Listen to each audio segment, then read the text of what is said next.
ಸಜ್ಜನರ ಸಂಘ ಹೆಜ್ಜೆನು ಸವಿದಂತೆ ದುಜ್ಜನರ ಸಂಘ ಕೊಳಚೆ ನೀರು ಕುಡಿದಂತೆ ಸರ್ವಜ್ಞ ಅಂತ ಒಂದಿದೆ.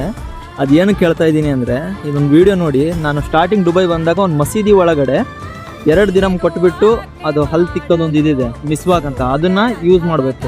ನಾವು ಅಲ್ಲಿ ಇಡ್ಬೋದು ಬಿಡ್ಬೋದು, ಜನ ಹೆದರ್ಕೊಂಡು ದೇವ್ರ ಸ್ಥಳ ಅಂತ ಹೆದರ್ಕೊಂಡು ಕಾಸು ಇಡ್ತಾರೆ. ಬಟ್ ನಿನ್ನೆ ನಾನು ಶಾರ್ಜಾ ಹೋಗಿದ್ದೆ. ಶಾರ್ಜಾದಲ್ಲಿ ಲೇಬರ್ ಕ್ಯಾಂಪ್ ಹತ್ರ ಭಾಳ ಆಫ್ರಿಕನ್ಸು, ಇಂಡಿಯನ್ಸು, ಬಾಂಗ್ಲಾ ಎಲ್ಲ ದೇಶದವರು ಜನ ಇದ್ದಾರಲ್ಲಿ. ಅಲ್ಲಿ ಪಾಕಿಸ್ತಾನಿ ಒಂದು ಅಂಗಡಿಯಲ್ಲಿ ಏನು ಮಾಡಿದ್ದಾನೆ ಅಂದರೆ, ರೊಟ್ಟಿ ಮಾಡಿ ಇಟ್ಟಿದ್ದಾನೆ. ಅವ್ನು ದುಡ್ದಿರೋದು ಬೆಳಗ್ಗೆಯಿಂದ ಅಷ್ಟು ದುಡ್ಡು ಒಂದು ಬೌಲಲ್ಲಿ ಇಟ್ಟಿದ್ದಾನೆ, ಚಿಲ್ಲರು. 1 ದಿರಮ್ 2 ದಿರಮ್ 1 ದಿರಮ್ 1 ರೊಟ್ಟಿ. ಅದರಲ್ಲಿ ನಾವು ದುಡ್ಡು ಇಟ್ಬಿಟ್ಬಿಟ್ಟು ಚೇಂಜ್ ತಗೊಂಡು ರೊಟ್ಟಿ ತಗೊಂಡು ಹೋಗ್ಬೇಕು. ನಮ್ಮ ಕಡೆ ಆಗಿದ್ರೆ ಜನ ಕೂತಿರ್ತಿದ್ರು ಹೊರಗಡೆ, ನಮ್ಮನ್ನು ಯಾವಾಗ ಎತ್ತಣ ಇದು ಅಂತ. ಇಲ್ಲಿ ನೋಡಿದ್ರೆ ನನಗೆ ಆಶ್ಚರ್ಯ ಆಗೋಯ್ತು.